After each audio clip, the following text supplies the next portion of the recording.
Shalom, bienvenue à notre deuxième émission de Famille en question. Cette émission débat qui traite de tout ce qui concerne la famille, le couple et qui vous aide à avoir une vie de famille réussie en Christ. Notre sujet du jour est très évocateur, je suis sûre que vous serez nombreux à être intéressés. Il s'agit du choix du conjoint. Avec nos invités, nous essaierons de dire l'essentiel et justement ils sont avec moi. On espère que vous êtes bien installés. Les invités sont Monsieur Martin Nambessouli, qui est coordonnateur de la Fondation Familiaris Consortio, et Madame Hélène Kofi, coach en harmonie de la famille au cabinet Torrent d'Amour, membre actif de Familiaris Consortio. Bonjour Monsieur Martin. Oui, bonjour. Bonjour Madame Kofi. Bonjour Gildas. Merci d'être encore avec nous pour Famille en question. Donc le thème d'aujourd'hui, c'est le choix du conjoint. Mais avant d'arriver au thème, je vais m'adresser à Madame Kofi. Est-ce que Madame Kofi peut nous présenter le cabinet Torrent d'Amour? Oui, le cabinet Torrent d'Amour a été créé pour la famille, car nous sommes ambassadeurs au service de la famille. Sauver le couple et la famille, c'est notre mission. Alors, toutes les personnes qui ont des difficultés dans leur couple, les personnes aussi seules, les personnes en difficulté parce qu'elles n'arrivent pas à se caser au niveau des conjoints, peuvent prendre contact avec nous. Les personnes aussi qui se sont rencontrées et qui désirent cheminer pour se marier, elles nous contactent, nous allons les coacher pour que le mariage soit équilibré, parce que nous, notre mission, c'est de consolider le couple pour une vie harmonieuse familiale.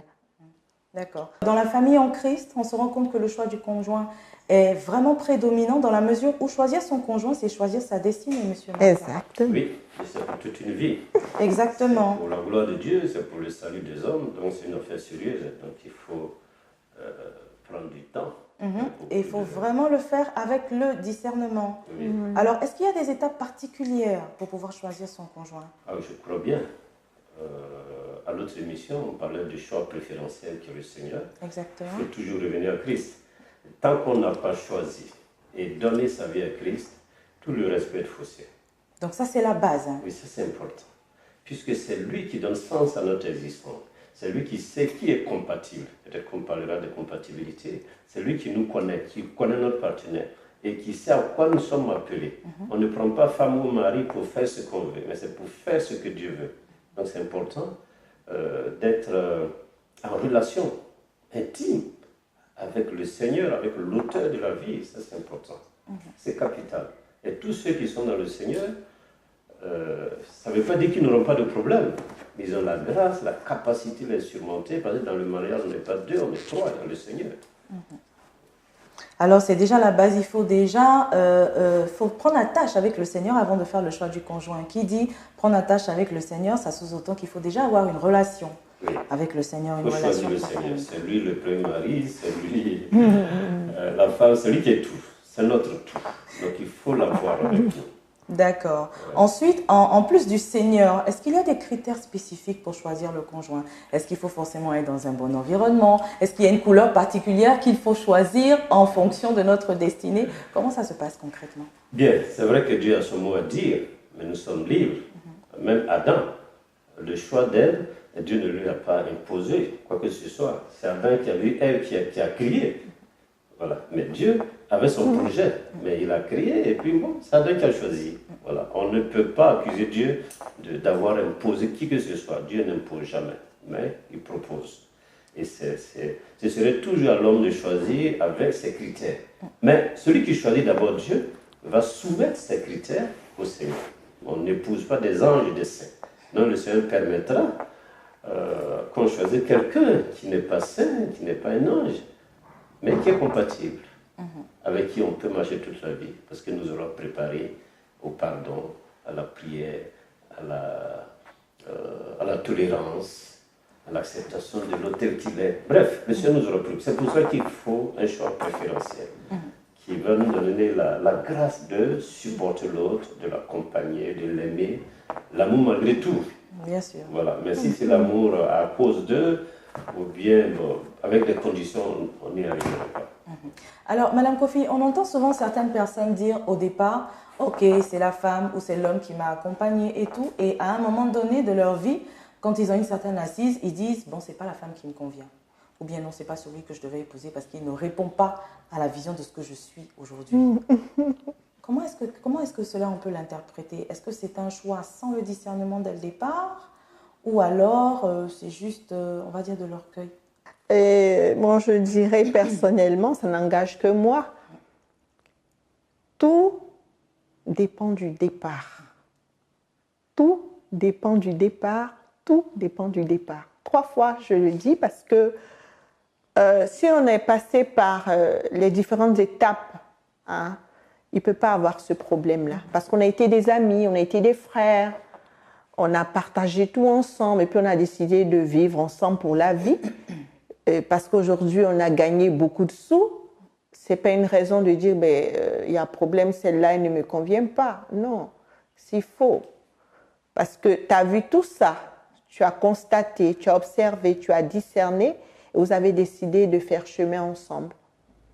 Alors, moi, je dis le bon choix, c'est le départ. Hein? Il faut mettre Dieu au-devant de toutes choses. Parce que quand on a la crainte de Dieu, on ne peut pas se comporter de cette façon-là. La crainte de Dieu, ça nous évite beaucoup de choses, beaucoup de dérapages. Alors, ces personnes qui réagissent ainsi, elles n'ont pas mis Dieu au-devant de leur choix. Il n'y a pas eu de discernement de Dieu avec l'aide de Dieu.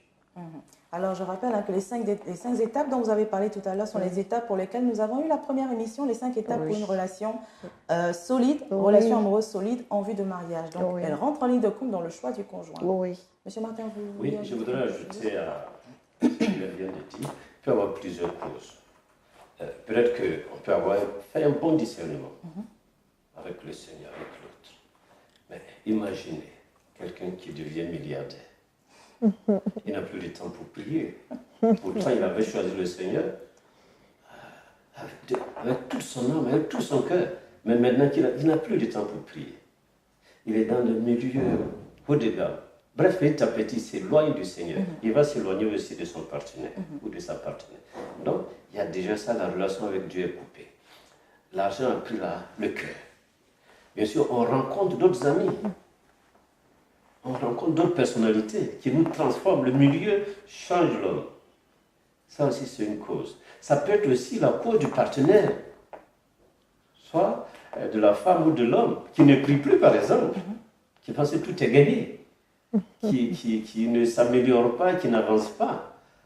Donc, les causes sont multiples. Donc, il faut s'asseoir et puis chercher la vraie cause. Et puis, ne pas accuser l'un ou l'autre. C'est possible de revenir. C'est pour cela qu'il faut être accompagné. C'est pour cela qu'Hélène a mis son cabinet en place. Quand ça ne va pas, on vient, on s'assoit, on relit et on voit où il y a eu problème. Le cabinet vous permet d'ouvrir les yeux. Voilà, d'ouvrir les yeux, chercher la solution et repartir à zéro. Tout est possible avec le Seigneur. Alors, concernant le choix du conjoint, on choisit le conjoint en fonction de quoi? En fonction de sa vision, en fonction de son domaine d'activité, en fonction du type d'éducation qu'on a eu, en fonction de la famille dans laquelle on est, en fonction du statut social qu'on a.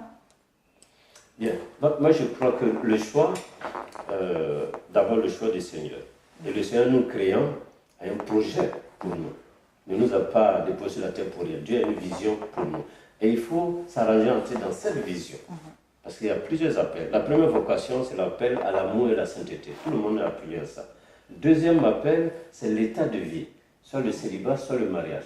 Où je vais vivre l'appel à la sainteté et à l'amour. C'est dans un mariage. Bien. Mais on n'est pas appelé à se marier sans même puis s'asseoir, se regarder. On doit cultiver la terre. Donc il y a une mission spécifique. Et cette mission spécifique, est-ce que l'autre peut être une aide pour moi pour cette mission que le Seigneur m'a assignée? Donc c'est important déjà de savoir quelle est la vision du Seigneur pour moi. Par exemple, si le Seigneur m'appelle à être militaire, il faut que je prenne une femme qui va supporter mes absences, qui va pouvoir éduquer les enfants parce que je ne serai pas là. Donc ça c'est important. Donc si je prends une épouse qui Tu ne peux pas. Qui ne rentre C'est pas dans ce difficile. cadre-là. Un jeune homme que j'accompagne, il a épousé une Miss. Mais il a des problèmes. Parce qu'à un moment donné, la Miss veut être vue. Elle veut la voir.